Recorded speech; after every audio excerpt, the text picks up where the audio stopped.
மதுரை வீரன். மதுரை வீரனை பத்தி நிறைய டாபிக் வந்துருச்சு. மதுரை வீரன் வந்து நாயக்கர், மதுரை வீரன் வந்து சக்கிலியர், மதுரை வீரன் வந்து பாத்தீங்கன்னா வன்னியரும் கும்புறாங்க, மதுரை வீரனை வந்து முக்குளத்தூரும் கும்புறாங்க, மதுரை வீரனை வந்து நிறைய சாதி கும்புறாங்க. அவர் யாரு? எங்க பார்த்தாலும் மதுரை வீரனோட சன்னதி இருக்கே.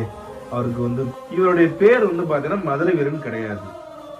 பிறக்கிறப்பே வந்து பாத்தீங்கன்னா இவருக்கு வந்து பேர் வந்து மதுரை வீரன் வந்து சூட்டப்படலை. அதே மாதிரி வந்து இவர் வந்து யாரோட பையன்னா காசி மன்னருக்கு மகனாக பிறந்தவர். உண்மை கூட வந்து பாத்தீங்கன்னா இவர் போய் லவ் போய் அப்ரோச் பண்றப்ப திருப்பி அந்த அம்மா வந்து பாத்தீங்கன்னா ஒரு பாடல வந்து பாடி, நீ வந்து பாத்தீங்கன்னா ஒரு சக்கிலியர் சமுதாயத்தை சேர்ந்தவன், உனக்கு வந்து அவளுக்கு பொறுப்பா, நீ காவல் காக்க வந்தியா இல்ல களவு செய்ய வந்தியான்னு சொல்லி கூட வந்து அந்த அம்மா ஒரு பாட்டு ஒண்ணு பாடுது. எப்படி பாடுது? சொக்கநாத நாயக்கரும் திருமல நாயக்கரும் இந்த 2 பேர் தான் வந்து அதிகமா வந்து அடிபடுது. திருமல நாயக்கரோட காலம் வந்து பாத்தீங்கன்னா 1659 முடிஞ்சு போச்சு. அவர் மதுரை நாயக்கராக இருந்தவர். 1659க்கு பின்பு மதுரையிலிருந்து தலைநகரத்தை வந்து திருச்சிக்கு மாத்தினார் விஜயரங்க சொக்கநாத நாயக்கர். ஆனா அவர் இதுல வர்றாப்புல. இவர் இறந்ததுக்கு அப்புறம் தான் வந்து விஜயரங்க சொக்கநாத. அந்த பெண்ணை பத்தி குறிப்பு எப்படி சொல்லுன்னா, சிங்களத்து தாதி செங்கமல தோழியாரே அப்படின்னு சொல்லி காசி மன்னர் அழைக்கிறாங்க. சிங்களத்து தாதி செங்கமல தோழியரே அப்படின்னு சொல்லி கூப்பிடுறாங்க. சிங்களர்கள் வந்து எப்படி அந்த காலகட்டத்துல வந்து இந்த கதைப்பாடலுக்குள்ளே எப்படி உள்ள வராங்கிறது ரொம்ப வந்து பாத்தீங்கன்னா ஆச்சரியமா இருக்கு. ஏன்னா இப்படியாக காட்டில் விடப்பட்ட அந்த குழந்தைய நாகத்தால் வந்து பாத்தீங்கன்னா பாதுகாத்த அந்த குழந்தைய வந்து பாத்தீங்கன்னா காட்டுல வந்து அழுகு. இந்த அழுகுகள் கேட்டு காட்டுல வந்து பாத்தீங்கன்னா வந்து சொல்லி சிப்பி பிறக்க வர்ற ஒரு சக்கிலிய பெண்மணி வந்து பாத்தீங்கன்னா இந்த குழந்தைய வந்து பாத்தீங்கன்னா காண்றாங்க. அதை வந்து பொம்மன நாயக்கர் ஒரு கேரக்டர் வந்து உள்ள கொண்டுறாங்க. அவர் வந்து தொட்டி நாயக்கர் சமுதாயத்தை சேர்ந்தவங்க சொல்லுது இந்த பாடல். தொட்டி நாயக்கர்கள் வந்து பாத்தீங்கன்னா பாளையக்காரர்களா வந்து தமிழ்நாட்டுல வந்து இருந்திருக்காங்க. பழனியில இருக்கிற சில பகுதியில வந்து தொட்டி நாயக்கர்கள் வந்து பாத்தீங்கன்னா ஜெமினா வந்து இருந்திருக்காங்க. நிறைய பகுதி. அனைவருக்கும் வணக்கம். ஒரு 3-4 நாள் வந்து வீடியோ எதுவும் போட முடியல. நம்மளோட சப்ஸ்கிரைபர் நிறைய பேர் வந்து கீழே கேட்டிருந்தீங்க வீடியோ வரலன்னு சொல்லி. கொஞ்சம் நான் ஏற்கனவே சொல்லியிருந்த மாதிரி உடல்நிலை சரியில்லாமல் இருந்தது. இப்போ கொஞ்சம் ரொம்ப இதாக இருந்தனால என்னால் எதுவும் போட முடியல. இப்போ ஓரளவுக்கு பரவாயில்ல, ரெக்கவரி ஆயாச்சு. நம்ம பழையபடி வந்து ஆரம்பிச்சிடலாம். இந்த பிறமொழி பேசுகின்ற சாதியாளர்களை பற்றின பிசி பட்டியல், எம்பிசி பட்டியல் லாஸ்ட்டாக நம்ம பார்த்துட்டு இருந்தோம். பட் அந்த இன்பிட்வீன் கேப்பில் வந்து ஒரு முக்கியமான கேரக்டரை பற்றி நம்ம டிஸ்கஷனாக போகிறதுனால அவர் யார் என்னன்றதை நம்ம ஒரு வாட்டி பார்த்துருவோம். மதுரை வீரன். மதுரை வீரனை பத்தி நிறைய டாபிக் வந்துச்சு. மதுரை வீரன் வந்து நாயக்கர், மதுரை வீரன் வந்து சக்கிலியர், மதுரை வீரன் வந்து பாத்தீங்கன்னா வன்னியரும் கும்புறாங்க, மதுரை வீரனை வந்து முக்குளத்தூரும் கும்புறாங்க, மதுரை வீரனை வந்து நிறைய சாதி கும்புறாங்க. அவர் யாரு? எங்க பார்த்தாலும் மதுரை வீரனோட சன்னதி இருக்கே. அவருக்கு வந்து கோயில்ல வந்து பாத்தீங்கன்னா வீரன் சொல்லி அழைக்கிறாங்களே. இவர் யாரு? எந்த நூற்றாண்டை சேர்ந்தவர்? ஆதி காலத்திலிருந்தே வந்ததா? இவர் குலதெய்வ மரபில் வருவாரா? குலதெய்வ மரபில் வந்தால் எப்படி வந்து பாத்தீங்கன்னா தமிழர்களுக்கு உண்டான குலதெய்வத்தில் இவர் வராரு அப்படின்ற வந்து நிறைய விஷயங்கள் வந்து பாத்தீங்கன்னா கேள்வியில் அடுக்கடுக்கா வந்தது. நம்ம இதுக்கெல்லாம் வந்து பதிலாக வரலாற்று ரீதியாக ஆதாரபூர்வமாக என்ன இருக்கோ நம்ம அதை நோக்கி தான் வந்து நம்ம வந்து அணுக முடியுமே தவிர இதை வந்து நம்ம வருகின்ற ஒரு புனைவு கதைகளையோ அதையோ பேஸ் பண்ணி நம்ம வந்து சொல்ல முடியாது. ஆக இவரை பத்தின விஷயங்கள் நம்ம அறிவதற்கு வந்து எது வந்து உறுதுணையா இருக்குன்னா மதுரை வீரன் அம்பானை பாடல்கள் எல்லாமே வந்து பாத்தீங்கன்னா இந்த 16ஆம் நூற்றாண்டுலயும் 17ஆம் நூற்றாண்டுல தான் வந்து அதிகமா வந்து பாத்தீங்கன்னா பாடப்பெறுது. இந்த அம்பானை பாடல்கள் என்னதுன்னா இந்த நாட்டுப்புற மக்களுக்காக அவர்களுடைய மொழியிலே வந்து பாத்தீங்கன்னா கொஞ்சம் வந்து அதுலயே சுதி அந்த இதெல்லாம் வந்து கலந்து ஒரு பாடல் வடிவில் உருவாக்கப்படுவதுதான் அம்பானை பாடல். அதாவது இலக்கியம்னு சொல்ல முடியாது, நாட்டுப்புற பாடல்னு சொல்ல முடியாது. இலக்கியமும் நாட்டுப்புற பாடலும் ஒரு மிக்ஸான ஒரு கலவையில வந்து இந்த அம்பானை பாடல்கள் வந்து பாத்தீங்கன்னா பாடப்பெற்றிருக்கு. நிறைய அம்பானை பாடல்கள் இருக்கு. கள்ளழகர் அம்பானைன்னு ஒண்ணு இருக்கு. அதே மாதிரி வந்து இது இன்னும் நிறைய வந்து வரிசை வந்து இருக்கு. நான் டிஸ்பிளே பண்றேன். நான் நிறைய அம்பானை பாடல் இருக்கு. அதுல நம்ம இன்னைக்கு வந்து ஒரு மதுரை வீரன்ற அந்த கேரக்டர், அவர் யாரு, அவர் வீரனா, அவர் எந்த இதில் சேர்ந்தவர், அவர் யாரு வளர்த்தா, அவர் அவர் வந்து அரச மரபை சேர்ந்தவரா, அவர் எதற்காக மதுரைக்கு வராரு, திருச்சியில யார்கிட்ட வேலை பார்த்தாரு, மதுரையில யாருக்காக வராரு, யாரை அடக்குவதற்கு வராரு, என்ன பிரச்சனை அப்படின்றத வந்து நம்ம ஒரு 2-3 பாகம் போடுவோம். முடிஞ்சதுக்கு 2 பாகத்தையும் முடிக்க பாக்குறேன்.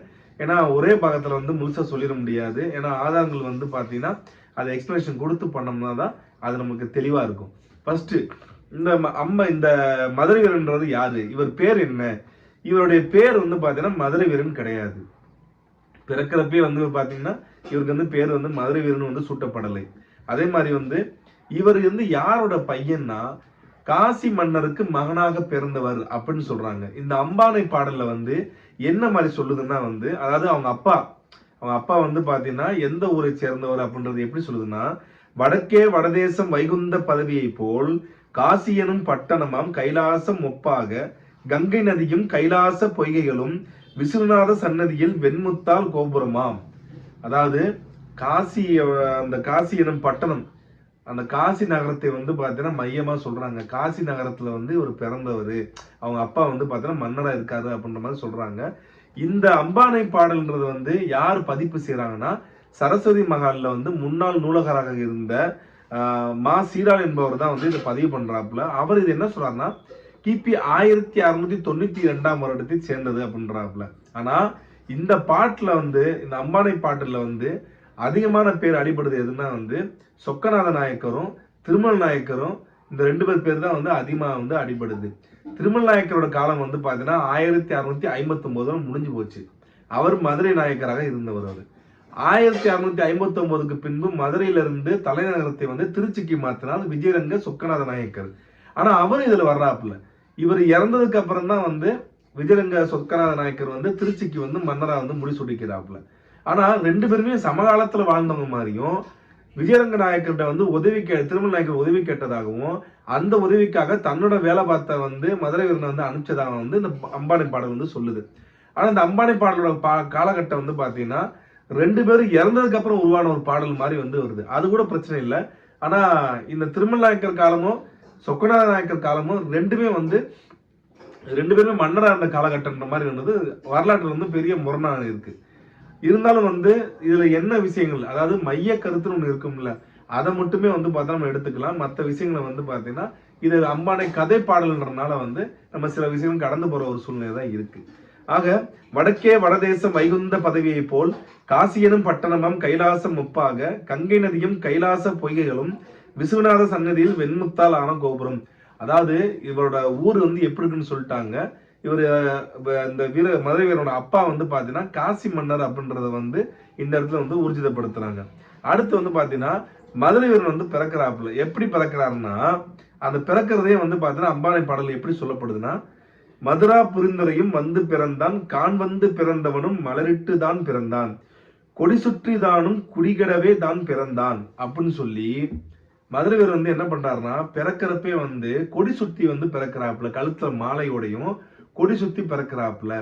இது வந்து குடியை வந்து கெடுத்துரும் அப்படின்னு சொல்லி வந்து அந்த காசி மன்னருடைய அவருடைய ஆஸ்தான ஜோசியரான அந்த ஜோசியர் வந்து சொல்றாப்புல, இது வந்து உங்க குடியவே அழிச்சு விடும், அதனால இந்த குழந்தைய வந்து நீங்க வளர்க்க கூடாது, இந்த குழந்தைய வந்து எங்கேயாவது நீங்க கொல்லவும் கூடாது, எங்கேயாவது இந்த குழந்தைய கொண்டு போயிட்டு காட்டுல விட்டுருங்க அப்படின்னு ஜோசியர் வந்து சொல்றதை வந்து கேட்டுக்கிட்டு காசி மன்னரும் வந்து பாத்தீங்கன்னா மிகுந்த அழுகையோட இந்த மதுரை வீரனை கொண்டு போயிட்டு காட்டுல வந்து விட போறாப்புல. ஆனா இந்த இடத்துல வந்து பாத்தீங்கன்னா நமக்கு ஒரு வரலாற்றுக்கு வந்து பாத்தீங்கன்னா தேவையான ஒரு சொல்லும் கிடைக்குது.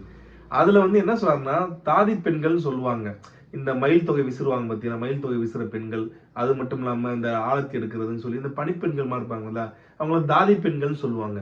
அந்த ஒரு தாதி பெண்ணோட வந்து ஒருத்தர் வந்து தூக்கிட்டு வந்து கொடுக்க சொல்றாப்புல. யார மதுரை வீரனை வந்து அந்த பெண் கையால கொண்டு வந்து கொடுக்க சொல்றாப்புல.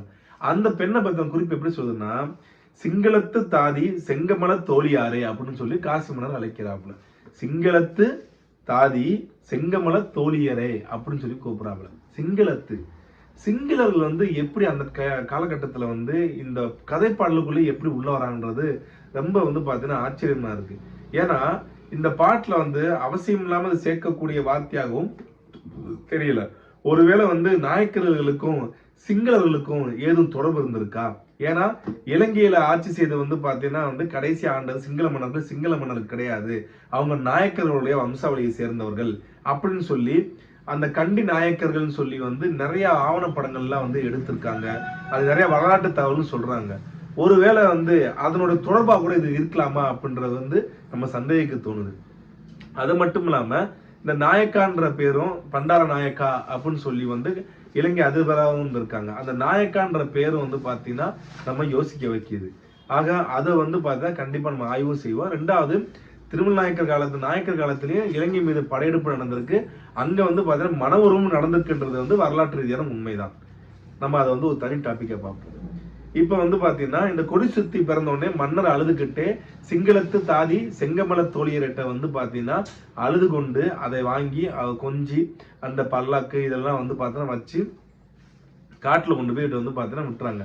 அதை எப்படி சொல்றாங்களா, அந்தமட்டோடே அமர்ந்தர்கள் பட்டணத்தில் பாலகனும் போய் பார வனத்திலே மாமரத்தின் கீழ் இருந்த மைந்தன் குழந்தையது ஆங்கார சத்தம் விட்டு அழுதான் கண்மானே அப்படின்னு சொல்லி இந்த குழந்தைய என்ன பண்றாங்கன்னா காட்டுல மதுரவேலுன்ற இந்த குழந்தைய காட்டுல கொண்டு போயிட்டு ஒரு மாமரத்துக்கு கீழே வந்து பாத்தீங்கன்னா போட்டுட்டு அந்த படை பரிவாரங்கள்லாம் வந்து ரிட்டர்ன் வந்துடுது. ஏன்னா அந்த குழந்தைய கொல்லவும் கூடாது, அந்த குழந்தைய வளர்க்கவும் கூடாதுன்றத அந்த அரச ஜோசியர் வந்து சொல்றதுனால தகுந்த மரியாதையோட கொண்டு வந்து மாமரத்துக்கு கீழே வந்து போட்டு போயிடுறாங்க. ஆனா மாமரத்துல மேக்சிமம் வந்து என்ன இருக்கும், நாகப்பாம்பு தான் இருக்கும். ஆனா மதுரை வீரனை வந்து நாகம் வந்து பாத்தீங்கன்னா வந்து காப்பாற்றிய மாதிரி இங்க பாடல்லாம் இருக்கு. இந்த புத்தருக்கு வந்து பாத்தீங்கன்னா நாகம் வந்து மேல காவல் காத்துச்சு, மழை பெய்யறப்ப வந்து பாத்தீங்கன்னா கொடையா வந்துச்சு. அதே மாதிரி வந்து கிருஷ்ண பரமாத்மாவுக்கும் அப்படிதான் இருந்துச்சு. ராமருக்கு நிறைய பேருக்கு வந்து பாத்தீங்கன்னா விஷ்ணு பகவானுக்கும் வந்து பாத்தீங்கன்னா இப்படி வந்து இந்த பாம்புகளை பத்தின கதைகள் நிறைய கடவுள்களுக்கும் வந்து பாத்தீங்கன்னா வழங்க போயிருது. அதே மாதிரிதான் இந்த மதுரை வீரனுக்கு வந்து பாத்தீங்கன்னா அந்த பாம்பு கதையை விட்டு வைக்கல. மதுரை வீரனை வந்து பாத்தீங்கன்னா பாம்பு போய் வந்து காவல் காத்துச்சு அப்படின்ற மாதிரி வந்து இதுலயும் வந்து பாடல் வருது. அதன் பின்பு என்ன பண்றாங்கன்னா வந்து இவர் வந்து காட்டுல வந்து பாத்தீங்கன்னா இவர் வந்து இப்படியாக காட்டில் விடப்பட்ட அந்த குழந்தைய நாகத்தால் வந்து பாத்தீங்கன்னா பாதுகாத்த அந்த குழந்தைய வந்து பாத்தீங்கன்னா காட்டுல வந்து அழுகுது. அந்த அழுகுகள் கேட்டு காட்டுல வந்து பாத்தீங்கன்னா வந்து சொல்லி சிப்பி பிறக்க வர்ற ஒரு சக்கிலிய பெண்மணி வந்து பாத்தீங்கன்னா இந்த குழந்தைய வந்து பாத்தீங்கன்னா காண்றாங்க.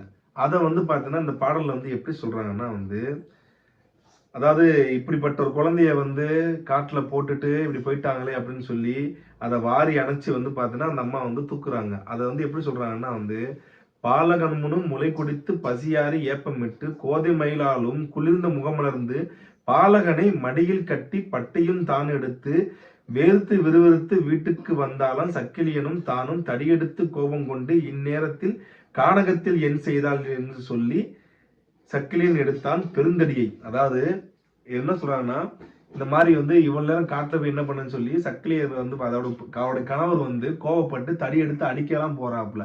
அந்த மாதிரி வந்து சூழ்நிலையில தான் இந்த அம்மா காட்டுல போயிட்டு வந்து பாத்தீங்கன்னா இந்த மதுரை அழுகுறல் கேட்டு அதை வந்து மார்பில் வந்து அணைச்சு தூக்கிட்டு வராங்க.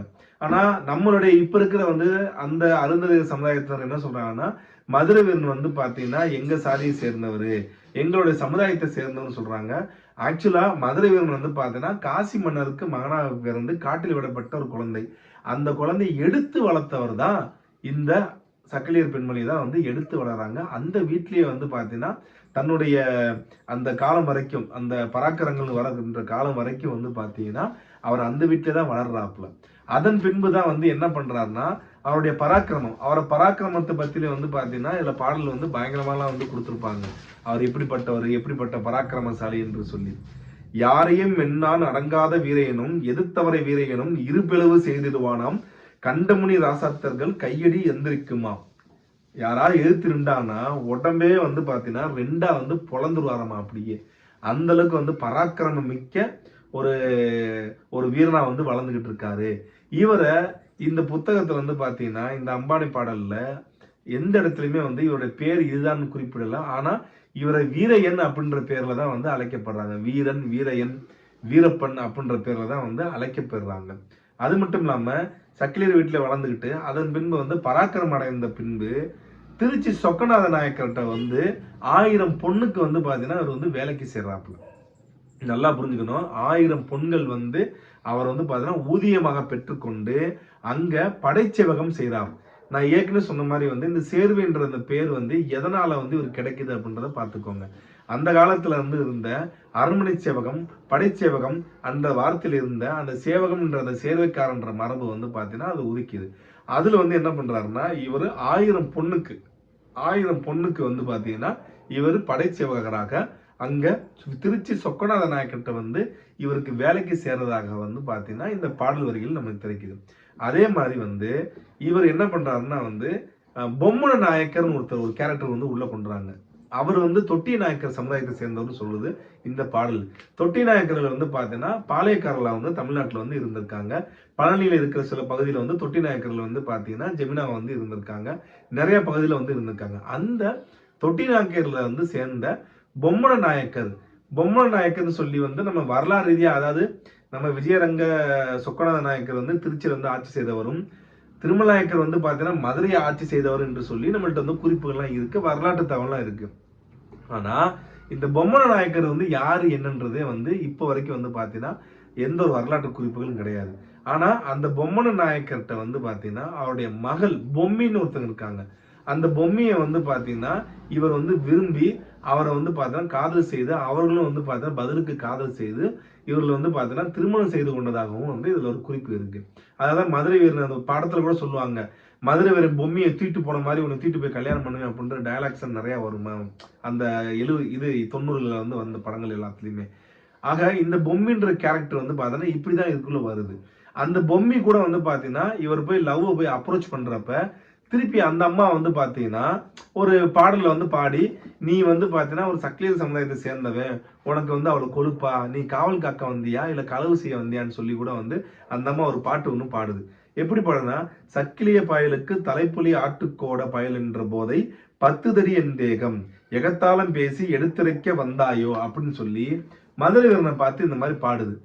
பாடுனதை கேட்ட உடனே வந்து பாத்தீங்கன்னா மதுரை வீரர் என்ன பண்றாருன்னா தான் யாருன்றது வந்து திருப்பி வந்து பார்த்தோன்னா எடுத்து வைக்கிறாரு. எப்படி எடுத்து வைக்கிறாருன்னா, கைலாச நாதரொடுது கடாசுத்தியிலே காசிநாத ராசனுக்கு கண்மணியாய் பிறந்தேனே, மாலையிட்டு பிறந்தேனே வனத்திலேயே போட்டு விட்டாயே, சக்கிலியன் வீட்டில் வளர்ந்தேனே தார்குழலே அப்படின்னு சொல்லி இவர் வந்து பார்த்தீங்கன்னா அந்த பாடல் வந்து பாடுறாப்புல.